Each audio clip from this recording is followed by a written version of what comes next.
আপনি কি জানেন মুসা কালিমুল্লাহ আজরাইলকে এমন একটি থাপ্পড় দিল, আজরাইলের চোখ একটা বাহির হয়ে গিয়েছিল।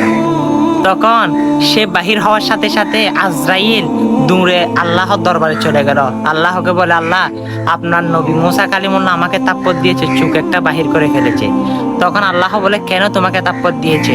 তখন ওই আজরাইল বলে, আমি তাকে সালাম দিই নাই তাই।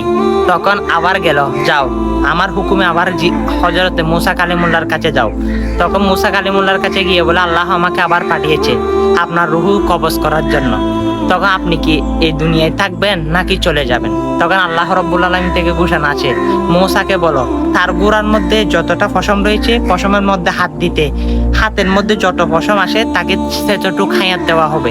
তখন মূসা কালিমুল্লাহ বলে, হে আজরাইল, আমি তোমাকে কেন থাপ্পড় দিয়েছি জানো? তুমি আমার কাছে এসেছো, আমাকে সালাম দাও নাই, সেটা কোনো দুঃখের বিষয় না। কিন্তু শেষ নবী আসবে হযরত মুহাম্মদ মুস্তাফা সাল্লাল্লাহু আলাইহি ওয়াসাল্লাম, তার সামনে যদি এরকম বিয়াদবি করো তাহলে কেমন করবে?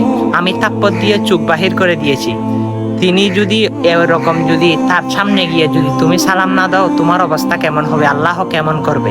হ্যাঁ, তাই আমি তোমাকে শিক্ষা দিয়েছি। দেখেন আমার নবীর জন্য মুসা কালিমুল্লাহ কত সম্মান, সুবহানাল্লাহ। সেই নবীর সম্মান আমরা দিতে পারতেছি না। এই ঘটনাটা শুনেছেন আমার নবীর জন্য, মুসা কালিমুল্লাহর জন্য। এই আজরাইলের ঘটনাটা সকল মুসলমানের কাছে ছড়িয়ে দিবেন, আমিন।